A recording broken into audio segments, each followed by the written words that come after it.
Hello বন্ধুরা, Pamela সেশিলে সবাইকে স্বাগত।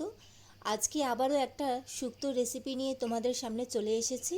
এর আগে আমি তোমাদের সাথে ঢ্যাঁড়সের শুক্তো রেসিপি শেয়ার করেছি, চাল কুমড়োর শুক্তো রেসিপি শেয়ার করেছি, আর অনুষ্ঠান বাড়ির স্টাইলে যেটা বেসিক্যালি সবার বাড়িতে হয়ে থাকে সেই শুক্তো রেসিপিও শেয়ার করেছি। আর আজকে আরেকটা ইউনিক কিন্তু খুব সুন্দর শুক্তো রেসিপি তোমাদের সামনে নিয়ে চলে এসেছি। চলো তাহলে কথা না বাড়িয়ে শুরু করা যাক আজকের রেসিপি। আর আজকের এই শুক্তো রেসিপি যদি তোমাদের ভালো লাগে অবশ্যই লাইক কমেন্ট করবে এবং অবশ্যই আমার চ্যানেলটি সাবস্ক্রাইব করে আমার পাশে থাকবে, যাতে আমি পরবর্তীকালে আরও ভালো ভালো তোমাদের সাথে রেসিপি শেয়ার করতে পারি এবং তোমরাও যাতে সেই রেসিপি দেখে নিতে পারো। চলো তাহলে শুরু করা যাক আজকের রেসিপি। এই শুক্তোটা বানাতে যা যা মশলা লাগবে সেগুলো সবার আগে আমি রেডি করে নেব। এর জন্য আমি কড়াই বসিয়ে দিয়েছি আর শুকনো খোলায় সামান্য পাঁচফোড়ন আর এর সাথেই সামান্য রাঁধুনি আমি শুকনো খোলায় ভালো করে ভাজা করে এটা গুঁড়ো করে নেব। এটা তোমরা হামনদিস্তাতেও গুঁড়ো করতে পারো বা শিলনোড়াতে, যেটাতে তোমরা পারবে করে নেবে। আর সম পরিমাণে আমি দিয়েছি। এরপর দেখো আমি এখানে তিল নিয়ে নিয়েছি। এখানে আমি 2 চামচ মতন তিল নিয়েছি। আর এর সাথেই আমি 2 চামচ মতন গোবিন্দভোগ চাল ভিজিয়ে রেখেছিলাম। এখন এই দুটো একসাথে আমি ভালো করে শিলনোড়াতে বেটে নেব। তোমরা চাইলে মিক্সারে বেটে নিতে পারো, আমি শিলনোড়াতে বেটে নিচ্ছি।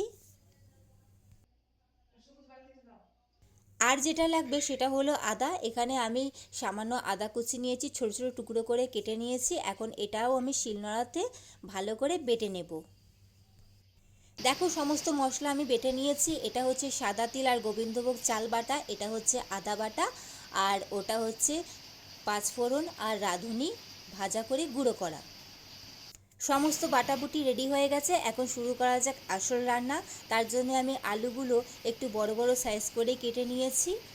আর অন্যদিকে আমি কড়াতে তেল গরম করতে বসিয়ে দিয়েছি। এখন আমি এক এক করে সমস্ত সবজি ভাজা করে নেব। প্রথমেই আমি আলু ভাজা করে নিচ্ছি। আর এখানে কিন্তু আমি কোনো রকম নুন বা হলুদ ব্যবহার করিনি, সেটা পরবর্তীকালে আমি ইউজ করব। তো এক এক করে সমস্ত সবজিগুলো আমি ভাজা করে নিচ্ছি।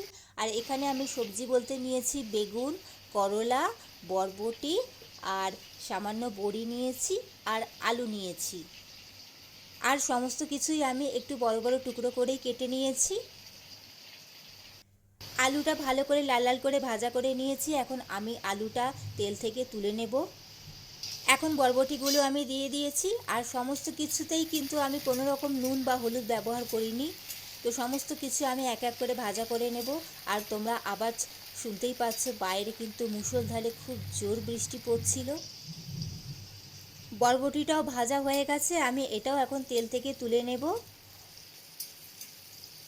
এখন আমি এই তেলের মধ্যে কিছু বড়ি ভাজা করে নিচ্ছি।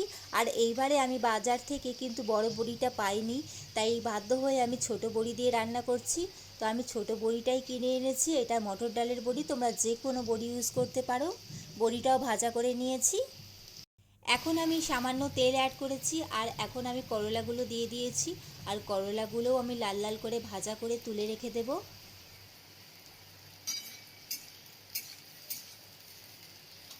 করলাগুলো লাল করে ভাজা করে নিয়েছি।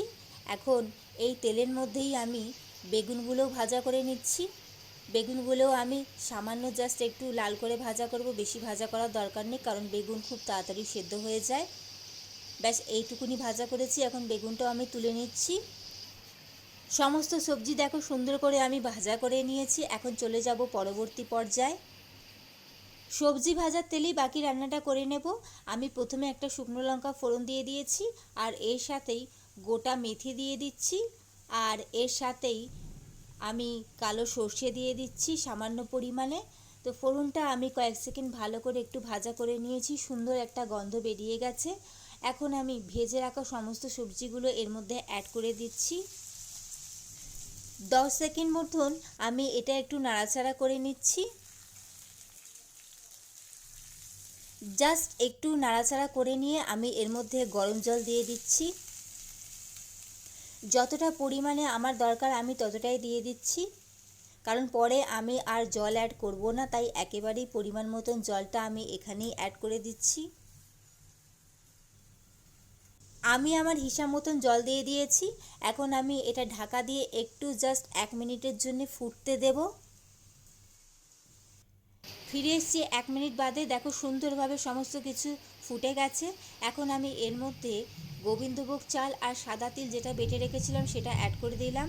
আর এর সাথেই আমি আদা বাটাটাও দিয়ে দিচ্ছি। এখন আমি সমস্ত কিছু একটু ভালো করে মিশিয়ে নেব। সমস্ত কিছু আমি ভালো করে মিশিয়ে নিয়েছি। এখন এর মধ্যে আমি পরিমাণ মতন নুন দিয়ে দিচ্ছি। এর সাথেই আমি সামান্য একটু চিনি দিয়ে দিচ্ছি টেস্টের জন্যে। এখন সমস্ত কিছু ভালো করে আমি মিশিয়ে এটা আমি ঢাকা দিয়ে 15 মিনিটের জন্য সেদ্ধ করতে রেখে দেব।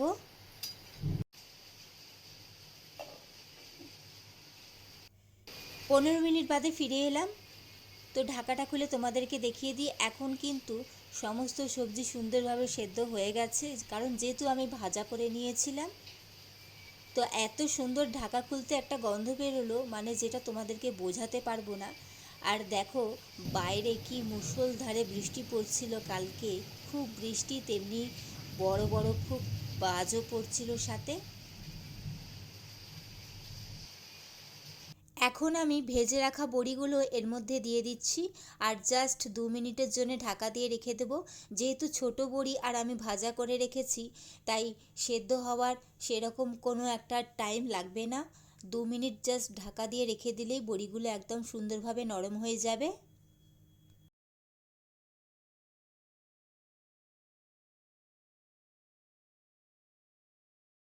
ফিরে এলাম বন্ধুরা ঠিক 2 মিনিট বাদে। দেখো ঢাকাটা খুলে তোমাদেরকে দেখিয়ে দিই। আর এখন কিন্তু বড়িগুলো একদম নরম হয়ে গেছে। জাস্ট আমি 2 মিনিটের জন্য ঢাকা দিয়ে রেখেছিলাম। আর শুক্তো পুরো একদম রেডি হয়ে গেছে, সমস্ত কিছু সুন্দরভাবে সেদ্ধ হয়ে গেছে। আর যতটা গ্রেভি রাখার আমি ততটাই গ্রেভি রেখেছি।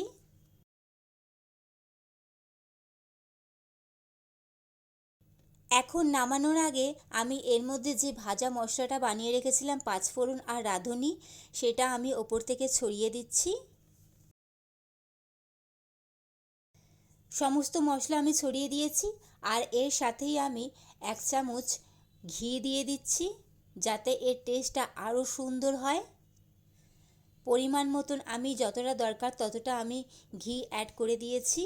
আর এখন আমি এটা ঢাকা দিয়ে একটু নাড়াচাড়া করে ঢাকা দিয়ে রেখে দেব যতক্ষণ না সার্ভ করব আমি। তো বন্ধুরা তোমরা দেখতেই পেলে শুক্তো একদম রেডি হয়ে গেছে। আর এত সুন্দর একটা গন্ধ বেরোচ্ছে, সেটা তোমরা না করলে কিন্তু তোমরা বুঝতে পারবে না, আর না তো আমি তোমাদেরকে সেই গন্ধটা বোঝাতে পারবো। আমি 10 মিনিট ওটা ওইভাবেই রেখে দেওয়ার পর এটা সার্ভিং বলে আমি ঢেলে নিয়েছি।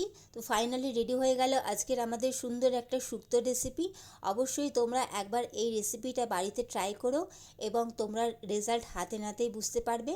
তো বন্ধুরা, কেমন লাগলো তোমাদের আজকের রেসিপি সেটা অবশ্যই কমেন্ট করে জানাবে, এবং ভালো লাগলে অবশ্যই আমার চ্যানেলটি সাবস্ক্রাইব করে আমার পাশে থাকবে বন্ধুরা। চলো তাহলে আজকের মতন আসি। দেখা হচ্ছে আবার খুব তাড়াতাড়ি নতুন কোনো রেসিপি নিয়ে। ততক্ষণ তোমরা ভালো থেকো, সুস্থ থেকো। চলো টাটা।